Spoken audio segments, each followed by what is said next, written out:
Bom dia, eu sou a Cristiane, gerente de treinamentos de Tifnord Brasil. Sejam bem-vindos ao nosso webinar de segurança do paciente, com o tema Carta de Direito de Segurança do Paciente. O nosso webinar terá duração de aproximadamente 45 minutos. Durante todo o webinar, vocês podem colocar suas perguntas, dúvidas em nosso chat, que responderemos ao final da apresentação, tá? Nossas palestrantes de hoje são Audrey Rippen, mestre em qualidade e segurança do paciente, e Cláudia Mara, biomédica, com mestrado em enfermagem e saúde pública, avaliadora ONA e auditora ISO.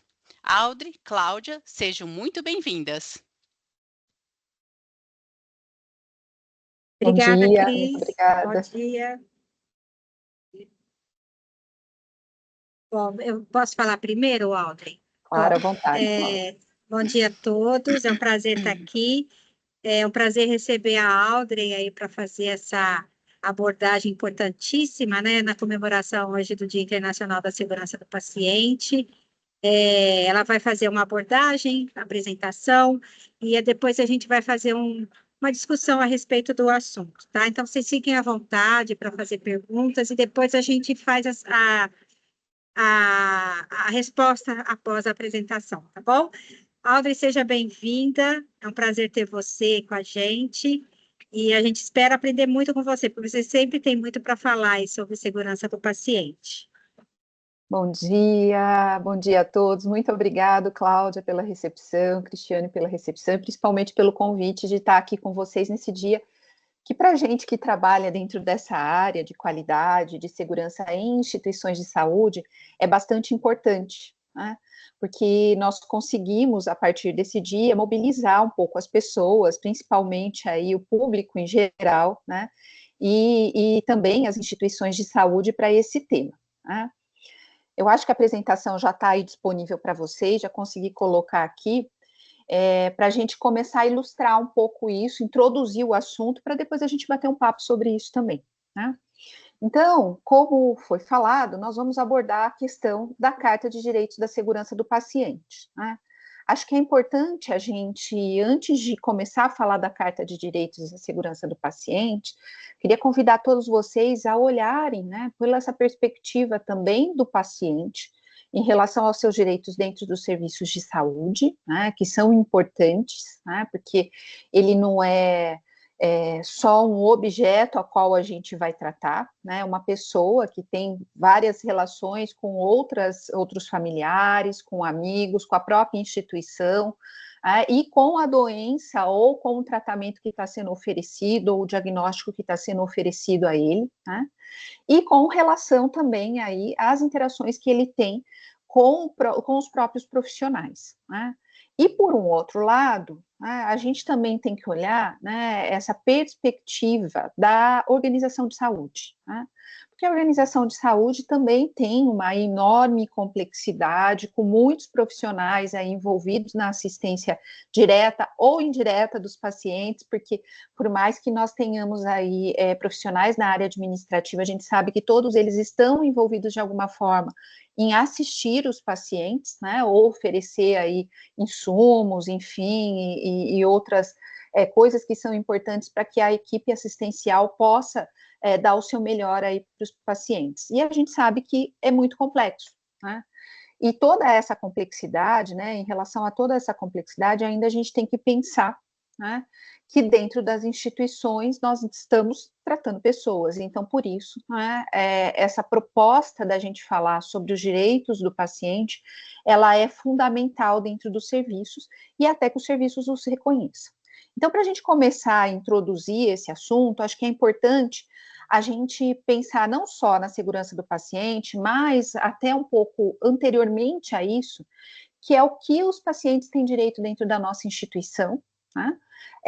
Ou o que a gente deveria preparar, e visitar um pouquinho das bases que a gente tem aí, até de legislação, que falam sobre os direitos do paciente, né?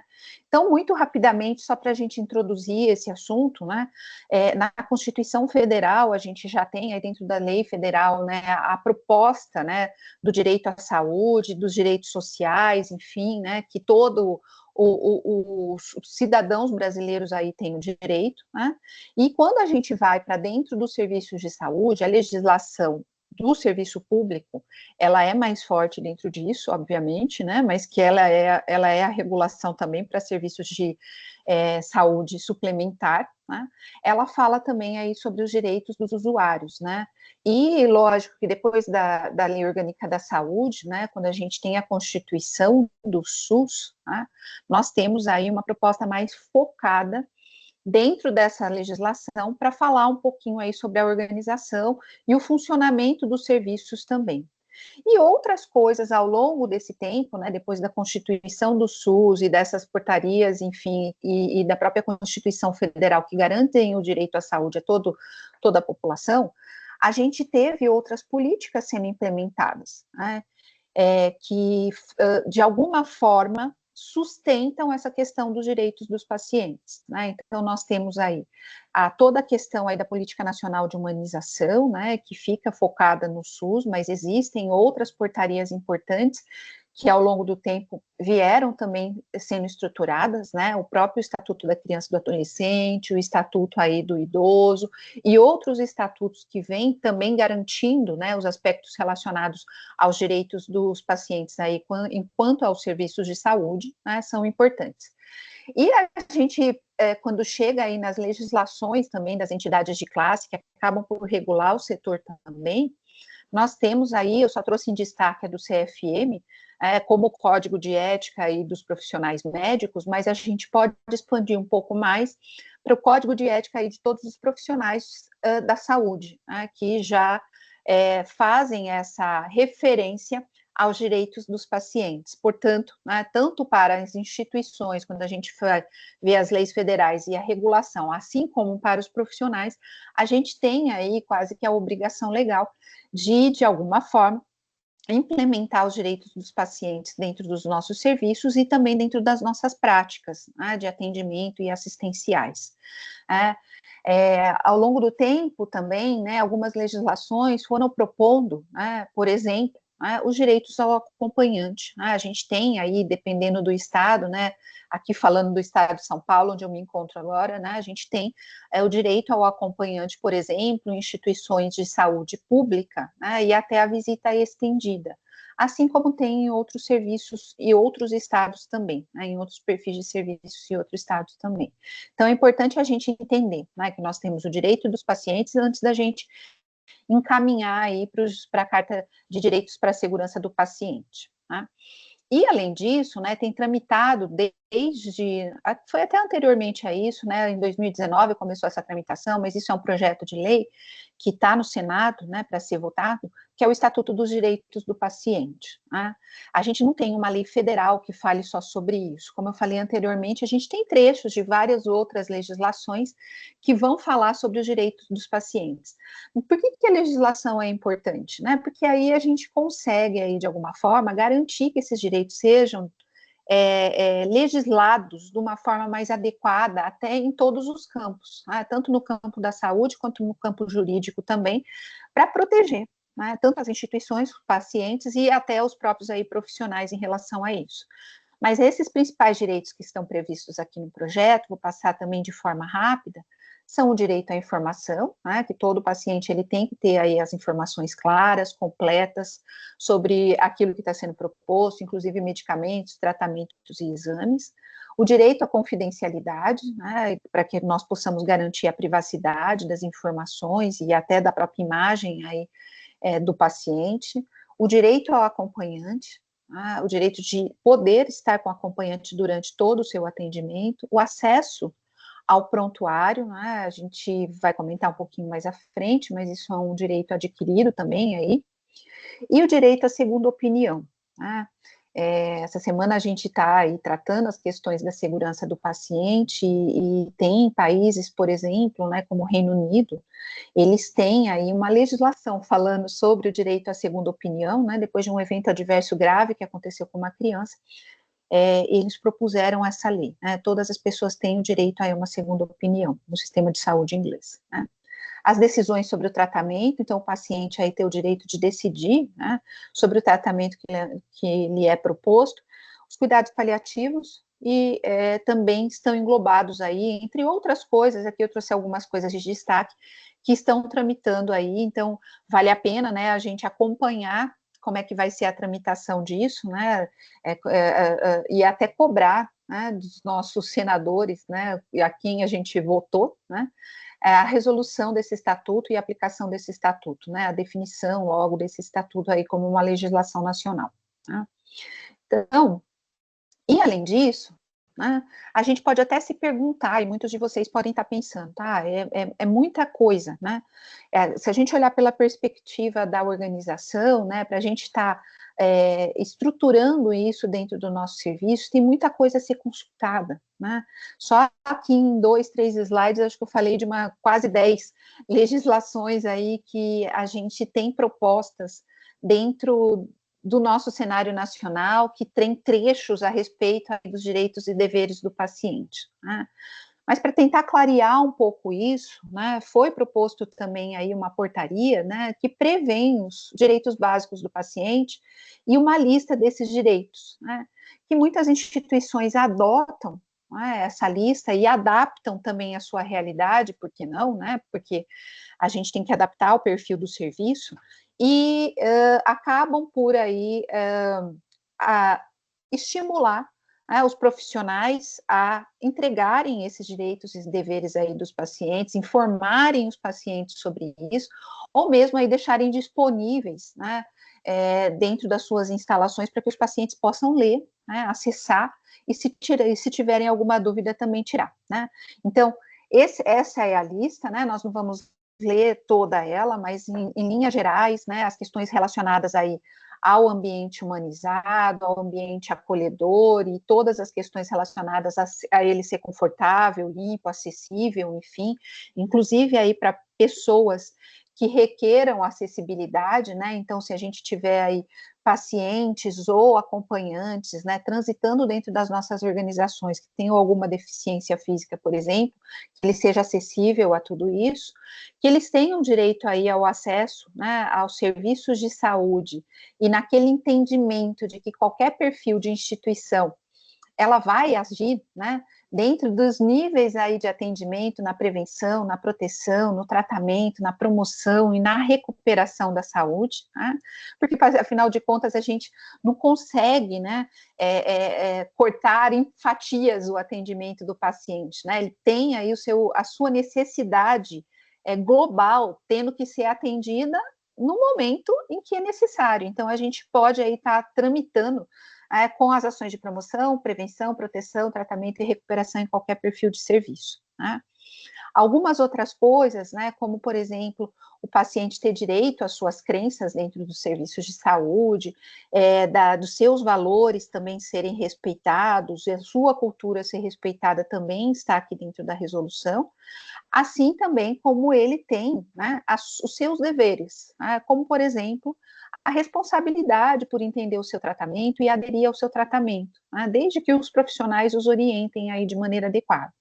Além disso, o direito à informação e o direito a participar, né, dos conselhos, das conferências de saúde, porque como todos aí devem saber, né, no SUS a gente também tem aí a participação popular, por exemplo, né, assim como também, né, quando a gente está falando da saúde suplementar, por exemplo, os clientes, eles também têm direitos, né, então a gente tem aí legislações que precedem isso, né, então é importantíssimo a gente pensar nisso, né. E quando a gente fala da segurança do paciente, né, por que esse tema é importante, né? Então, um overview a respeito disso muito rápido, né? No final da década de 90, né, muitos estudos epidemiológicos começaram a aparecer no mundo, muitos deles, né, impulsionados pela judicialização que estava muito presente aí nos serviços de saúde, principalmente nos Estados Unidos, no Reino Unido, que levantaram qual que era a epidemiologia, né, relacionada a erros em serviços de saúde. Na época, até eles falavam aí muito em negligência, imprudência e imperícia.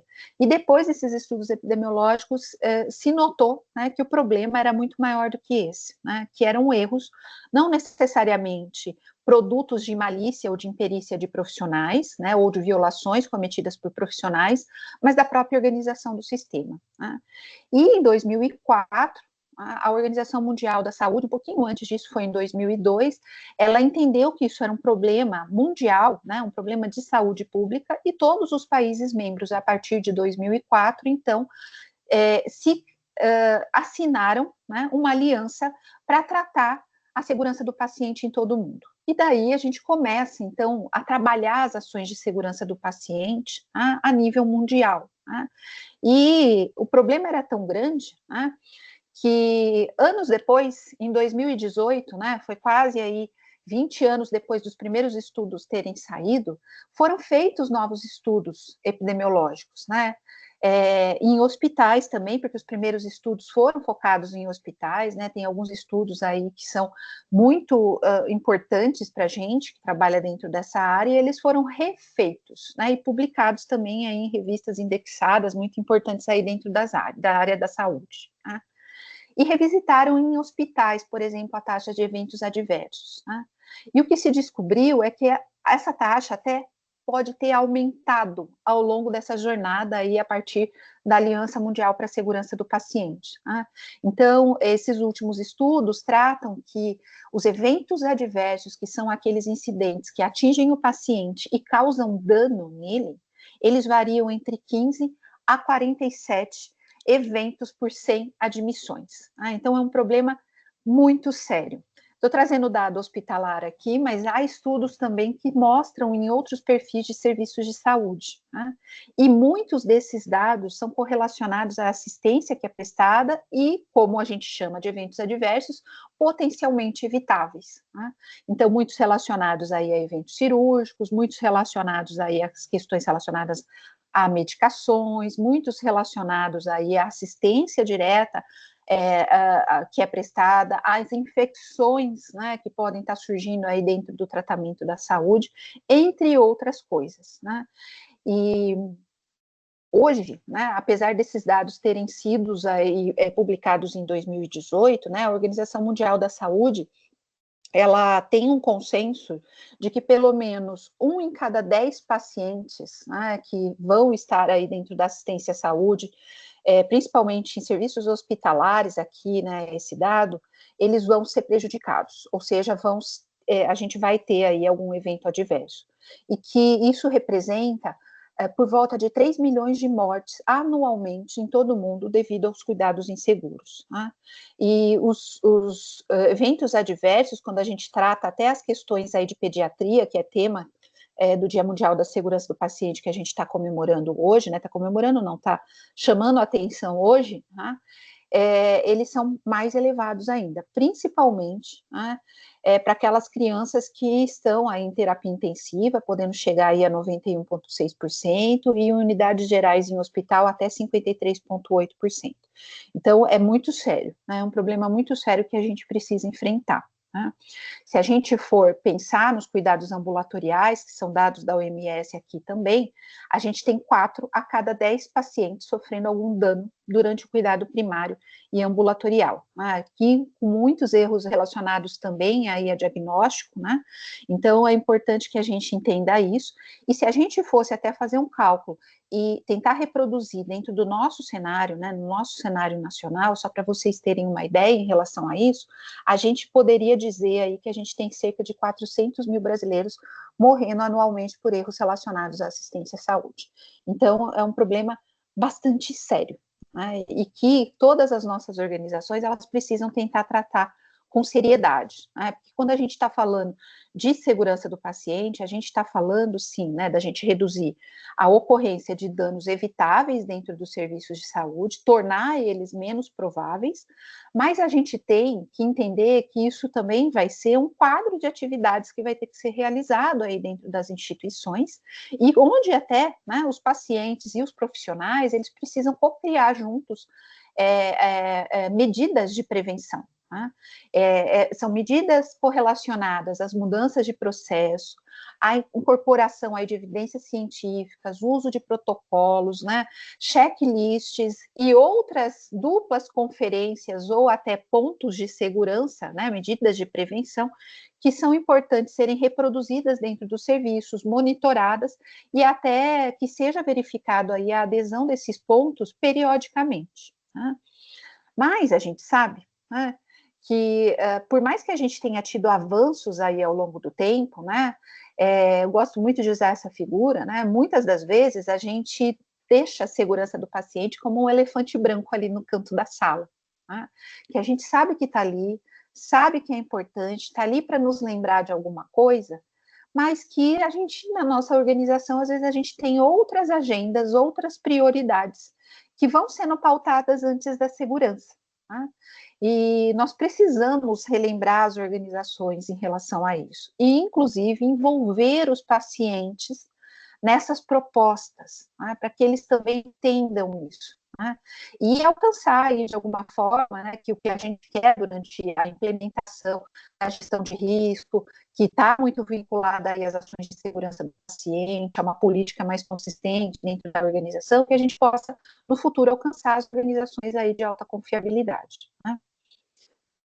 E sim, né, entendendo tudo isso, a gente pode falar sobre a Carta dos Direitos da Segurança do Paciente, né, e por que ela é tão importante.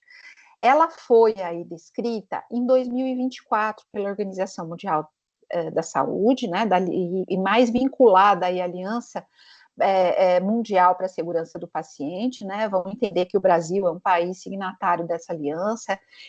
Como signatário, ele tem um Programa Nacional de Segurança do Paciente, né? Onde prevê, por exemplo, que as organizações de saúde precisam estabelecer núcleos de segurança do paciente dentro das suas organizações, estruturar um plano de segurança do paciente e implementar as boas práticas mínimas que são previstas dentro do Programa Nacional, dentro dos seus serviços. Isso vale para qualquer perfil de instituição. Né? E para tentar ainda mais, né, tornar isso mais consistente dentro das organizações, né, ela estruturou essa aliança, né, a Carta dos Direitos da Segurança, que foi lançada no ano passado.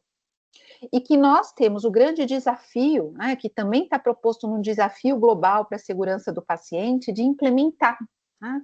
Tanto aí, né, o governo federal tem, através da iniciativa do Programa Nacional de Segurança do Paciente, essa missão de implementar, quanto nós que estamos também dentro das organizações de saúde. Né? E essa carta, ela prevê, então, que a gente vai ter que oferecer o atendimento oportuno, efetivo e adequado às necessidades aí de saúde do paciente. Isso prevê a gente organizar os nossos processos para isso, né?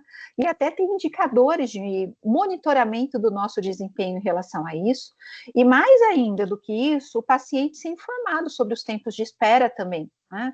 E muitas das vezes a gente sabe que as nossas organizações, né, elas não têm aí uma estrutura para atender a totalidade, né, na realidade nacional, a totalidade dos nossos pacientes. Então, até os critérios de prioridade entram aí dentro desse direito aí fundamental, mas deles serem informados sobre isso também. Que os processos e as práticas de segurança e cuidado em saúde sejam seguros. Tá? Então, minimamente, a gente entender que a organização precisa ter uma diretriz muito bem estruturada, né? Porque a alta liderança das organizações precisam estabelecer isso dentro de um plano maior, e a operacionalização dessas práticas de segurança, que a gente tem, né, desde 2004, proposto aí pela própria Aliança Mundial da Segurança do Paciente, alguns protocolos básicos de segurança do paciente envolvidos nas 6 metas internacionais para a segurança do paciente. E há outros também, dependendo do perfil do serviço e dos pacientes que atendemos, que a gente precisa implementar. Que os trabalhadores de saúde, eles sejam qualificados e competentes. Isso é um ponto importantíssimo, né? A educação em serviço. Né? Muitos de nós, profissionais de saúde, né, dentro da formação acadêmica, a gente não recebe informações relacionadas à segurança do paciente de maneira consistente.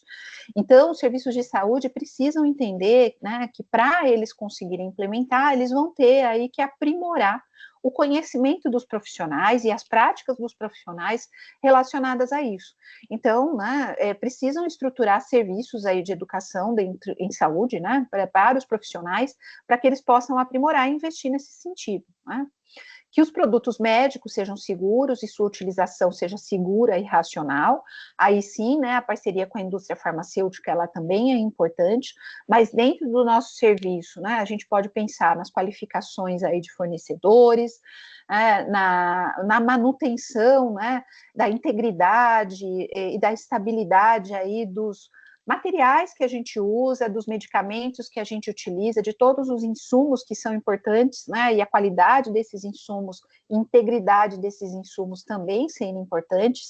Então, tem estratégias e fluxos que a gente precisa organizar dentro do nosso serviço e rotinas que a gente precisa organizar dentro do nosso serviço para garantir esse direito. O estabelecimento de saúde seguros e protegidos, né? Então, o acesso, né, e a gestão do acesso também é importante em relação a isso, né?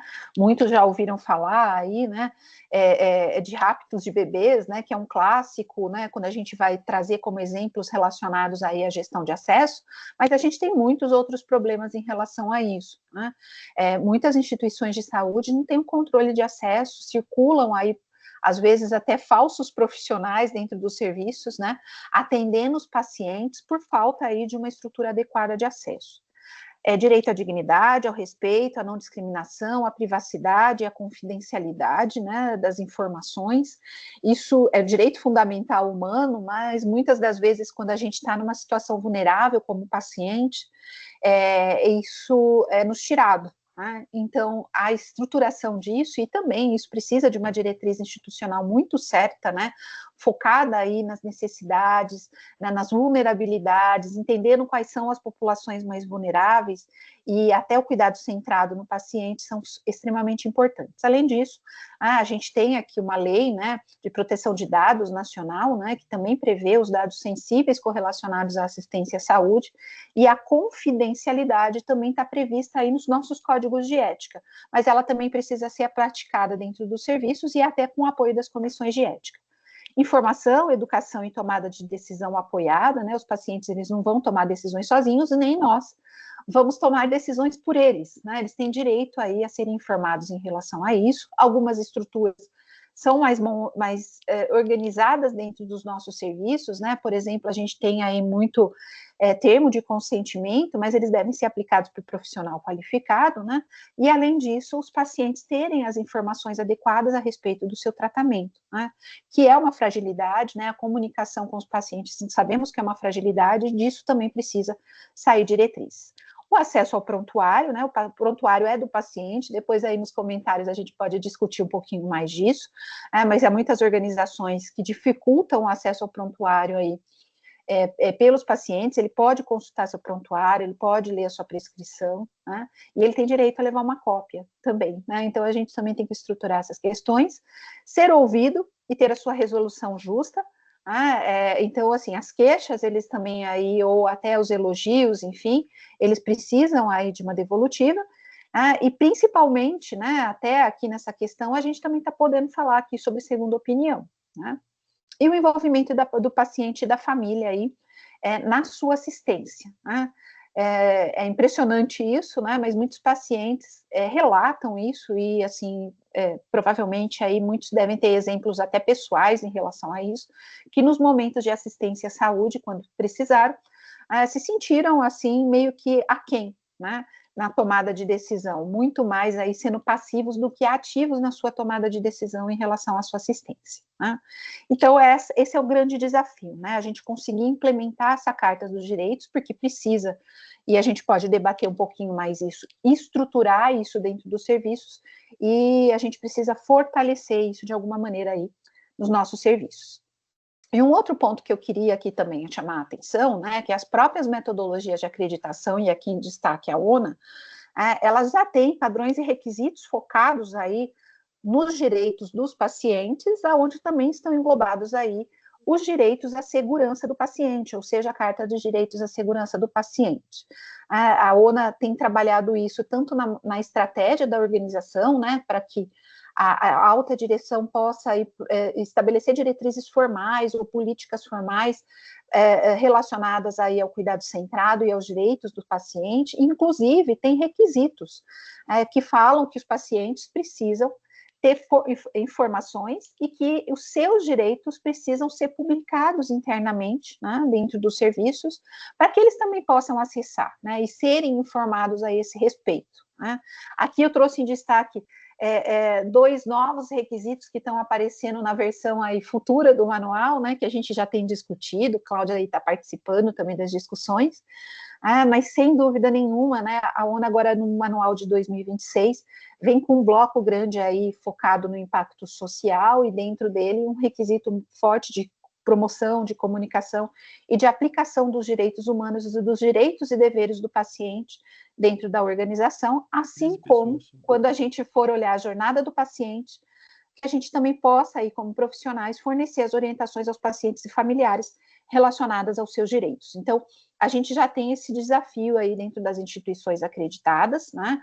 E aí os avaliadores vêm com foco grande também nessa proposta.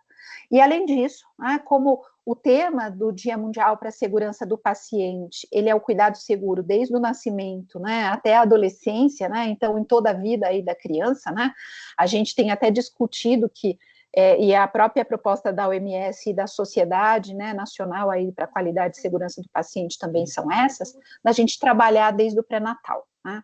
E para a gente destacar isso, existe uma legislação aqui no Brasil, que é uma resolução feita pela Sociedade Brasileira de Pediatria, junto com a CONANDA, né, que é um conselho nacional aí relacionado aos direitos à assistência de crianças e adolescentes, que tem uma Carta de Direitos da Criança e do Adolescente Hospitalizado, né, que trata, entre outros assuntos que já discutimos aqui, de direitos específicos para a criança, como, por exemplo, ter um dos pais ou um responsável com eles o tempo todo, ter direito à recreação enquanto ele está sob assistência à saúde, né? Dependendo do tempo de internação, ele continuar tendo direito aí à escolaridade, né? E até que os pacientes, eles também têm, mesmo como crianças, né, o direito a entender um pouco sobre o seu tratamento e serem orientados dentro do seu entendimento a respeito do seu tratamento também. Além de outras questões, né, como controle de dor, por exemplo, estão propostas, assim como cuidado paliativos dentro dessa carta aí de direitos da criança e do paciente hospitalizado, né? Então, eu agradeço aí esse momento para que a gente possa introduzir o assunto e fico disponível aqui para a gente poder discutir e debater um pouco mais o tema. Muito obrigada. Excelente, Audrey, foi muito bom aí essa estrutura que você trouxe aí para a gente, falando desde o início, né, da proposta da OMS a respeito da segurança do paciente, e trazendo o nosso tema aí, que é a Carta de Direitos, né? Bom, eu vou começar aqui com uma provocação, a respeito aí do desafio hoje das instituições, né? A gente sabe que o grande desafio é envolver todas as partes interessadas aí no propósito de segurança do paciente, incluindo o paciente familiar e responsável, né? Porque o paciente, ele faz parte do cuidado, ele não é o objeto, né, só. Ele faz parte do cuidado e ele é a parte mais interessada, né? Então, o meu questionamento a respeito dessa estruturação, o que você acha que são os maiores desafios? E pensando, inclusive, naquelas instituições menores, né? Porque a gente fala muito de hospital, que é uma estrutura maior, que a gente já tem todos os departamentos, os processos mais delineados, mas se você pega um ambulatório, um serviço de diagnóstico, né? Que também precisa atender, né, essas questões aí da segurança do paciente, o que você acha aí que a gente precisa trabalhar como desafio? Obrigada pela pergunta, porque eu acho que isso é uma pergunta que deve estar na mente aí de muita gente que trabalha tentando operacionalizar as questões aí de qualidade dentro dos serviços. Acho que primeiro ponto, né? Primeiro a gente precisa reconhecer internamente que nós vamos ter que trabalhar com esse assunto. E aí a gente precisa do apoio da alta direção, E a gente tem um desafio em relação a isso, né? Porque isso, muitas das vezes, para a alta direção, não é um problema deles, é um problema de quem está na assistência, mas na realidade tem que ser uma política dentro da instituição, né? Precisa de uma diretriz. Então, a gente sabe que hoje os nossos clientes, independente, né, se eles são do SUS, de nível com uma rentabilidade maior ou menor, todos têm acesso à internet de alguma forma, e eles vão procurar isso até dentro das informações. Então, publicar isso, inclusive, dentro dos sites e internamente dentro da nossa instituição é importante, né? Mas não é só informar, né? Que é o primeiro desafio é essa informação, né? Depois aí é a gente atuar, né? Dentro das questões aí dos direitos do paciente e da segurança do paciente, né? E aí acho que a gente precisa, eu acho que o grande desafio é tentar achar, né, que se você colocar um quadro já está implantado, e não é bem assim, né? Para operacionalizar, a gente vai ter que conversar com pessoas e desenvolver isso dentro da estrutura da nossa organização. Mesmo quando a gente está num ambulatório, né, que os profissionais estão ali atendendo, às vezes até alguns entendem que é meu consultório, né, como se fosse um consultório individual, né? Algumas práticas podem ser treinadas, né? Acesso, por exemplo, ao prontuário, que é uma questão importante, né? Muitos profissionais desconhecem que o paciente pode acessar. E se eles forem questionados pelos pacientes, por exemplo, a esse respeito, eles podem travar, né? Ou até falar, não, o prontuário é nosso, né? Como se a informação fosse nossa, né? Então, acho que a gente tem o principal desafio para mim é desmistificar, né? Porque e esse entendimento, que é uma mudança de cultura, obviamente, que não é da noite para o dia, então, assim, são várias ações que a gente vai tendo que tomar ao longo de um período, né, para que os profissionais compreendam isso, e até para que os próprios pacientes compreendam isso, né? Que eles podem, sim, perguntar para o profissional a respeito de algum resultado de exame, por exemplo. Eles podem chegar no laboratório, abrir aquilo e falar assim, eu gostaria de conversar com o biomédico a respeito disso, porque eu não estou entendendo o que está descrito aqui, eu estou preocupada, eu não quero nem entrar no carro porque eu estou nervosa, eu não sei o que está escrito aqui no meu laudo, né? Então, eles têm esse direito, né? Mesmo que seja, né, em instituições menores, né? Só que a gente ainda não conhece os nossos direitos, né? Como pacientes também, nós vamos nos colocar nessa situação, né? Então, acho que é por aí, né? Vamos tentar desmistificar isso, então precisa de campanhas educativas, inicialmente, antes da gente propor aquela história do cumprir-se, né? De checar as informações e ver se está todo mundo aderindo adequadamente mesmo. Isso leva um tempo, né? Não é da noite para o dia. Nesse caso aí, você falou um ponto importante, que é o educacional, né? Sim. Então, estimular, inclusive, né, as instituições a trazer esse tema para o educacional, né? Para a capacitação dos profissionais, incluindo o corpo clínico, porque eu acho que é o mais difícil da gente acessar, né? Como você falou, às vezes ele acha que aquela informação é só dele, né? Para que a instituição como um todo esteja bem engajada nessa questão aí dos direitos do paciente, pensando aí na segurança, né? Uma outra coisa, Audrey, você falou a respeito da gente ter indicadores, né?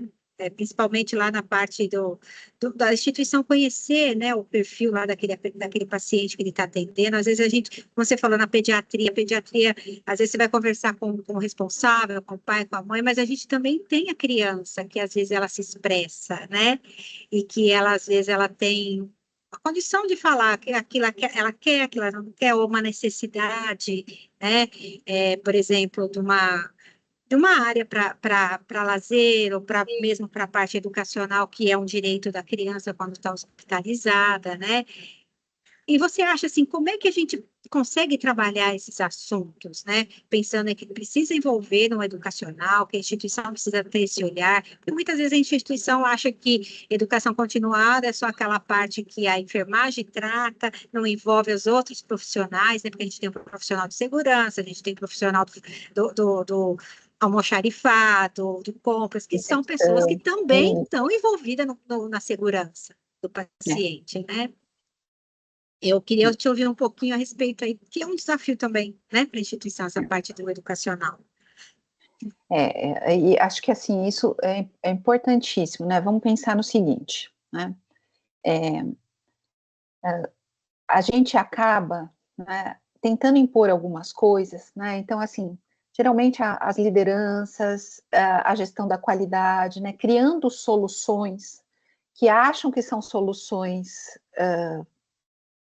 adequadas, mas sem conversar muito com as pessoas que estão na operação, né? Então, às vezes, e assim, na boa intenção, né? Nada disso é com má intenção, né? E a gente acaba ficando naqueles petits comitês, né? Sempre decidindo as pessoas, as mesmas pessoas, tentando resolver aqueles problemas que são os mesmos problemas, e a gente não consegue encontrar solução. Então, assim, e nós ficamos, às vezes, na minha opinião, né, no mundo ideal, né, que às vezes está documentado, os fluxogramas documentados, enfim, né, e deixamos de ir um pouco lá para a prática, né. Então, a gente agora precisa entender que nós precisamos nos voltar para a prática e tentar ver com o pessoal da operação como é que as soluções vão ser encontradas e como é que os fluxos vão ser viáveis, né, no ambiente de trabalho que eles têm. E isso dá mais trabalho, né? Sim. Isso chama-se educação, né? A gente tentar desenvolver, convencer as pessoas para o mesmo lado e buscar soluções em conjunto. Mas isso se sustenta por mais tempo, né? Então, existem aí propostas, dentro aí dos ambientes de gestão da qualidade, segurança do paciente, metodologias de acreditação, que são propostas bastante interessantes, né? Da gente ter aí rounds, da gente ter aí huddles, porque a gente está fazendo com o pessoal da operação, ouvindo o pessoal da operação, da gente trabalhar com times de resolução de problemas, que são times temporários. Vamos implantar a carta de direitos do paciente na segurança do paciente. Não sou eu que vou aqui digitar a carta, mandar por e-mail e falar assim, olha, está implantado. A gente vai criar um time para ver como é que é a viabilidade, como é que a gente vai informar todo mundo, e vai criar um time com o pessoal da operação, né? Quando as pessoas da operação se sentem partes da definição, elas também são voz para educar outros profissionais, né? Demora mais tempo, mas são ações aí que são melhores, né? Se a gente for pensar, né, até no nosso ambiente familiar, quando a gente está educando criança, só para a gente fazer uma analogia, quem tem filhos aí sabe, né? Às vezes a gente tem que arrastar pelo exemplo, né? É lógico que tem alguns momentos que o cumpra-se é importante, né? Que a gente lá rasga a Constituição em casa e fala assim, não, quem manda aqui sou eu. Mas a gente começa com a educação, né? Então você vai ensinar as atividades de vida diária para o seu filho, a educação para o seu filho, assim como a gente vai ter que fazer dentro dos serviços, né? Não dá para a gente entender que todos os profissionais conhecem essa carta de direitos, eles não conhecem, né? Não conhecem, e às vezes já ouviram falar sobre segurança do paciente, mas nem entendem o que é operacionalização. Sim. Então, a educação é mais ou menos nesse sentido, né? Da gente trazê-los também, não só colocar todo mundo dentro de uma sala e falar a respeito do assunto, tipo treinamento, mas é envolvê-los nas soluções, né? A gente tem um objetivo a cumprir, vamos envolvê-los nas soluções. Mais ou menos por aí. Tá. Eu costumo dizer, né, que nós comunicadores, que nós somos, né, comunicadores, a gente precisa sempre estar atento à linguagem, né? Então, falar a língua que as pessoas vão entender. E eu tiro esse exemplo de mim, né? Então, eu não consigo aprender uma coisa que eu não entendo. Então, você precisa me mostrar para eu entender aquilo para aprender. E eu acho que a questão da segurança do paciente também está bem voltada para isso, né? O profissional lá da ponta e o próprio paciente, eles têm que entender o motivo pelo qual é feito daquela maneira, quais são os riscos envolvidos, né? O que a gente está pretendendo com aquilo, pretendendo, né? Como barreira para evitar aí um evento adverso no paciente, ou um erro, né, que poderia ocasionar aí um evento grave, né? Então, eu acho que essa transformação do jeito que a gente fala também, do jeito que a gente comunica, é importante, né, Audrey? Não à toa que a gente tem uma subseção falando a respeito da comunicação institucional, né? Então, eu acho que também é um desafio, porque comunicação é um desafio, acho que mundial, né? A gente tem vieses de comunicação e tudo mais. E eu acho que essa questão também de comunicar os direitos do paciente, a gente tem que também saber comunicar, né? Sim. Saber comunicar para a instituição, como você falou, envolver as pessoas na criação aí, porque uma coisa é eu falar lá o que a gente tem que cumprir. Como é que a gente vai operacionalizar esse cumprimento aí desses requisitos da carta, né? E quando a gente envolve a operação e as pessoas envolvidas, elas se sentem donos, e aí elas vão fazer acontecer, né? Como você falou, assim, a qualidade muitas vezes, ou o núcleo de segurança, ele não faz por má intenção, mas quer fazer acontecer, né? Mas para fazer acontecer, a gente precisa da adesão, né? A resistência à mudança, né, que a gente Sim. entende que os profissionais têm essa resistência, os pacientes também têm essa resistência à mudança, né? É justamente por conta disso, né? Porque a gente não entende o porquê. Né? A grande maioria das pessoas fala assim, eu fiz e faço isso há 30 anos, sempre fiz Sempre deu desse jeito, certo. sempre deu certo, por que eu vou mudar? Me convença, ele tá te questionando, né? Para você falar assim, me Sempre deu convença. certo porque não monitorava, né? Não avaliava se realmente dava certo. A E me qualidade e a convença de segurança que do é paciente é uma melhor. coisa nova, né? Se Tem ver, pouco né? mais de 20 anos aí, né? Quando a gente fala numa nova disciplina, né? De entendimento e de estudo, ela é nova, né? Mas, de qualquer forma, assim, acho que é importante esse convencimento, né? A gente entender que na gestão da qualidade somos educadores, como a Cláudia falou, né? O nosso principal papel é esse, né? De fazer educação, de gestão de pessoas, de envolver pessoas.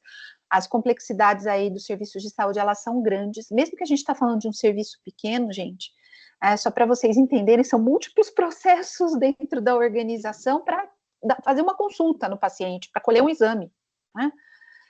O produto final parece pequeno, mas por trás tem uma estrutura gigantesca, né? Que tem um monte de risco envolvido, né? E que se a gente não tiver esse entendimento, né, parece que é só uma tarefa, mas não é, né? Tem um processo inteiro atrás. Assim, e por outro lado, né, o paciente precisa ter acesso a essa lista de direitos, porque eles também não sabem, né? Então, será que a gente também não tem uma responsabilidade de deixar isso disponível em algum lugar, né? E o paciente poder tirar as dúvidas até conosco, mas aí a gente precisa estar preparado em relação a esses direitos e deveres, porque tem os deveres também, né, que estão envolvidos ali, né? Que são importantes também serem propostos, né? Não é só um documento que o paciente assina na admissão, por exemplo, em internação, né? Exatamente. Mas alguém tem que explicar para ele, porque muitas das vezes naqueles termos de internação, não estou nem falando de consentimento, nos termos de internação eles estão listados lá, tá? Sim. Que algum assessor jurídico da instituição entende que isso é importante, né? E colocou essas informações lá, mas a gente precisa aí de alguma forma também praticar. É um grande desafio, não tem uma receita de bolo para isso, né? Falar assim, só dessa forma ou dessa forma ela funciona. Mas sem dúvida nenhuma, essa cocriação aí com os profissionais e com os pacientes, talvez seja um caminho importante, né? Porque a gente vê isso em instituições mais maduras, né? Audrey, só para a gente finalizar aqui o nosso bate-papo, ver se alguém tem alguma questão, né? Você falou uma coisa importante aí do jurídico, né? Muitas vezes a gente depara com isso, né? Então tem lá o jurídico, cuidado, que isso pode trazer problema para a instituição, que não sei o quê, mas justamente porque provavelmente vai virar uma lei, né? Que a gente está aí tramitando no Congresso, se Deus quiser, que vai virar uma lei e isso tem que ser aplicado, né? É um outro ponto que a gente precisa lidar dentro da instituição, essa questão jurídica, né? Inclusive pensando aí em eventos que depois pode virar uma complicação para a instituição, tanto para a imagem, como ter que pagar indenizações e tudo mais, né? Eu queria que você falasse um pouquinho rapidamente sobre isso, e a gente depois vai abrir, ver se alguém quer falar alguma coisa, que a gente daqui a pouco encerra.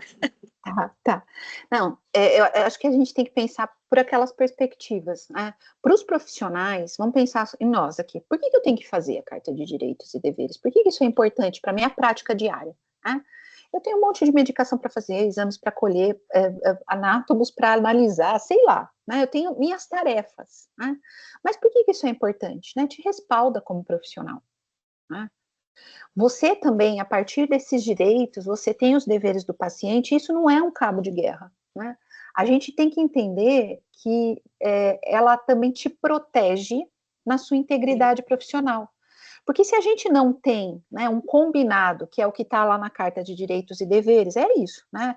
ó, a gente está combinando entre essas duas partes que isso é o legal, né, para ser feito. Se a gente não tem esse combinado, a gente entra nos buracos. E na legislação, né, do ponto de vista jurídico, se isso não está implementado, a fragilidade vem muito mais com peso para o profissional até do que para a própria instituição. Né? As instituições têm assessoramento jurídico, como Cláudia falou, né, que estão preocupados em manter a imagem da instituição dentro daqueles riscos que são possíveis aí. Né? E é como vocês viram, né, eventos adversos são muito frequentes dentro de serviços de saúde. E são múltiplos os fatores contribuintes. Né? Não é nem problema só da instituição, nem do profissional isoladamente, mas a maior parte dos fatores estão correlacionados aí às estruturas organizacionais. Né? Então, é importantíssimo que a gente compreenda que isso também nos respalda sobre as nossas práticas e respalda a instituição sobre as suas próprias práticas também. Né? Então, é importantíssimo, né, a gente fazer esse consenso. Né? Todo mundo ali está trabalhando para o bem. Né? Ninguém escolhe ser profissional de saúde ou abrir uma instituição de saúde para trabalhar para o mal. Né? Obviamente, problemas acontecem, né? Mas, sem dúvida nenhuma, se a gente estiver respaldado, né, que aí faz parte até da gestão de risco, a gente está respaldado, e implementando essas ações com assessoria dos aspectos jurídicos, a gente vai entender que isso é importante para a nossa prática. Não é só um requisito, por exemplo, que eu tenho que cumprir para a ONA, né? Mas na nossa prática ele é importante, não é só uma questão de legislação, mas na nossa prática é importante, né? E até quando se a gente se colocar na posição de paciente, mais ainda, né?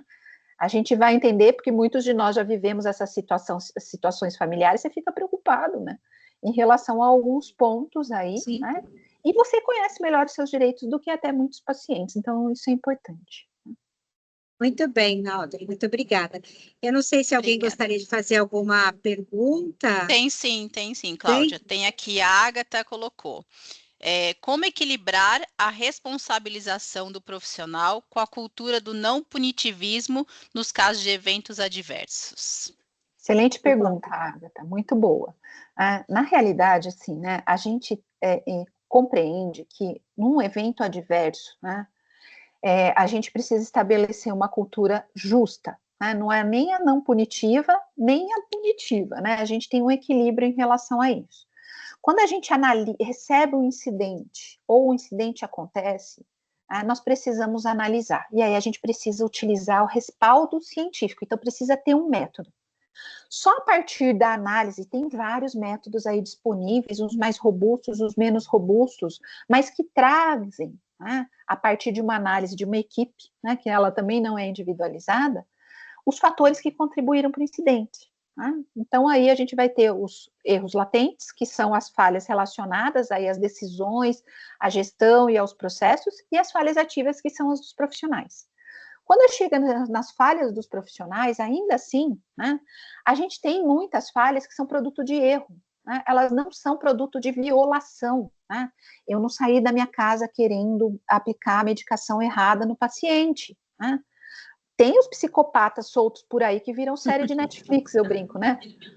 Mas a grande maioria de nós comete erros por muitas coisas. Às vezes você está sobrecarregado, você pulou uma etapa porque tiveram muitas faltas, né? Teve greve de ônibus, o pessoal chegou atrasado, sei lá, né?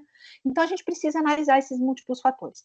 Se você entender que é uma violação, ainda assim, né, a gente pode ver se é uma violação maliciosa, né, um processo que está estabelecido. Né? Se for maliciosa, aí a gente pode punir, que aí é o justo. Né? E mesmo assim, você tem as comissões de ética que podem te respaldar dentro dos serviços como assessoria em relação a isso. Mas para isso a gente precisa ter políticas bem estruturadas dentro do nosso serviço. Né? Então, assim, é esse equilíbrio que precisa ter. E como gestores da qualidade, vamos pensar nesse sentido, né? Se respaldem no método. Né? Vocês não acham nada, né? Vocês estruturam aí quais são os fatores contribuintes a partir do método, né? Que aí a gente vai com muito mais seguro falando sobre isso, né? E quem vai aí tomar essas decisões geralmente são os responsáveis técnicos. Né? Tem uma só vou fazer uma complementação aqui do que a Audrey falou. quando a gente utiliza, né, o método para fazer avaliação dos fatores contribuintes, tomar bastante cuidado aí de não ficar levando sempre para a parte de recursos humanos, que é o que mais a gente vê, né? Porque quando faz uma análise, a falta de atenção, será que realmente foi falta de atenção ou foi falta ali de um processo, de uma estrutura para que a pessoa conseguisse fazer uma atividade que precisa de uma atenção concentrada, né? Então, é importante fazer essa análise aí de fatores contribuintes bem profunda, né, Audrey? Para que a gente não seja injusto na nossa avaliação aí. Sim. Tem mais uma pergunta aqui. Pergunta da Damiana. A quem o paciente deve recorrer para que o processo seja mais rápido se a sua solicitação ao prontuário não seja atendida? Ou seja, ele não conseguiu ter acesso ao prontuário ou até mesmo uma cópia do mesmo. Essa é uma pergunta importante. Lógico que, assim, a gente deseja, né, e deveria acontecer que todas as organizações tivessem um fluxo já estabelecido. É lógico que, às vezes, o prontuário, por exemplo, se eu quero a cópia inteira do prontuário, demora um tempo para ser organizado isso, porque parte está no faturamento, depois da alta, né, parte pode ainda estar sendo organizado, enfim, então esses tempos de acesso precisam ser estabelecidos, mas ele tem o direito à cópia. Se a organização falar assim, ó, não, a gente não fornece prontuário para ninguém, precisa ver se a organização tem ouvidoria, né? Então, nós vamos pelas camadas. Se a organização tiver ouvidoria, ou mesmo se tiver ouvidoria da própria Agência Nacional de Saúde Suplementar, ou mesmo do Estado, os pacientes podem recorrer às ouvidorias. Além disso, né, aí como o último teto é o Ministério Público. Né? Mas, sem dúvida nenhuma, a gente tem esses canais. Né? E se o paciente tiver, né, a informação, ele pode, sim, né, chegar com a carta de direitos e falar assim, olha, eu tenho direito, isso está proposto aqui, então eu gostaria de receber e queria ter um acordo em relação a isso. Né? Sem dúvida nenhuma também, assim, eu nunca vi nenhuma instituição que se negue a entregar, tá? Tem muitas instituições que atrasam a entrega, né, porque querem revisar os documentos, ver se está tudo correto, enfim, né? Mas só para vocês terem uma ideia, se eu estou numa, sei lá, é lógico que no laboratório a gente não vai ter o prontuário estruturado como numa organização hospitalar, mas se eu estou num hospital internado, e se eu quiser ter acesso ao meu prontuário, à minha prescrição, eu posso solicitar. Né? Mesmo nessas situações, às vezes é mais difícil, né? Quando eu não estou pedindo uma cópia, mas que eu quero consultar, né, o que está ali. Né? E aí, nessas situações, por exemplo, também a ouvidoria ela é importante. Né? A gente ter acesso aí à ouvidoria para solicitar o acesso. Né? Então, eu imagino esses canais aí. Muito bom. E importante ter o fluxo também, né, Alda, desenhado aí de como que vai ser disponibilizado, o prazo, acordar o prazo com o paciente, né? Importante isso. Mais alguma coisa, Cris? Está fechado o seu microfone. E tem um prazo para entregar esse prontuário? Definido por legislação, não tem um prazo, né? Uhum. Porque, assim, a legislação, a gente subentende que na legislação é imediato, você pode acessar imediatamente o seu prontuário, né? Mas a organização pode estabelecer aí, por exemplo, né, no fechamento da alta hospitalar, parte está lá na unidade de internação, outra parte está lá no faturamento do prontuário do paciente, ou mesmo, às vezes, a gente tem prontuário eletrônico, né, que precisa imprimir para entregar uma cópia para o paciente, né? Não tem físico, né? A gente pode estabelecer esse prazo operacional mesmo. Né? Geralmente, o que eu tenho visto nas organizações, a Cláudia também pode complementar isso aí, não passa de uma semana. Né? A entrega aí para os pacientes, né, quando solicitado. Sim, isso mesmo, é de uma semana a 15 dias, né? Porque às vezes precisa de algum trâmite, às vezes ele é prontuário impresso, ele tem que buscar no SAMI, né? No seu arquivo, então tem toda uma. Aí precisa fazer a cópia não pode ser feita fora do hospital, né? Porque são dados sigilosos. Então, mais ou menos isso, de uma semana a 15 dias, mais ou menos. Vai depender muito da estrutura da instituição. Certo. Obrigada. Mais alguma, Cris? Deixa eu ver se tem mais alguma aqui. Tinha uma pessoa digitando. Vamos ver se... Acho que não. Alguém tem mais alguma pergunta? Alguma dúvida? Parece que não, né? Acho que não. Então, a Muito gente bom. pode... Muito bom, muito obrigada, Audrey, Cláudia, aí, por esse tempo que vocês tiraram aí para gente, né? Foi um excelente webinar, né? Tirou bastante dúvidas aí, e isso que é importante, tá? Então, muito obrigada aí para vocês, muito obrigada a todos aí pelo tempo, tá? Depois vocês vão receber aí o link dessa gravação, essa gravação vai ficar no nosso YouTube, né? Mas todo mundo que participar aqui vai receber depois, né? Logo após aí a gente terminar, e a gente vai mandar aí um e-mail com o link na nossa gravação, tá bom? Muito obrigada e bom dia a todos. Obrigada, Audrey, por ter aceito o convite. Foi maravilhosa essa aula, como sempre, né? A gente agradece aí. Um beijo. Obrigado pela oportunidade, pessoal. Obrigado por todos estarem aqui, pelas perguntas e sucesso para todos aí nessa empreitada para a segurança e para a qualidade dos serviços de saúde. Obrigada, Cláudia. Um abraço. Tchau, tchau. Um abraço. Tchau, tchau.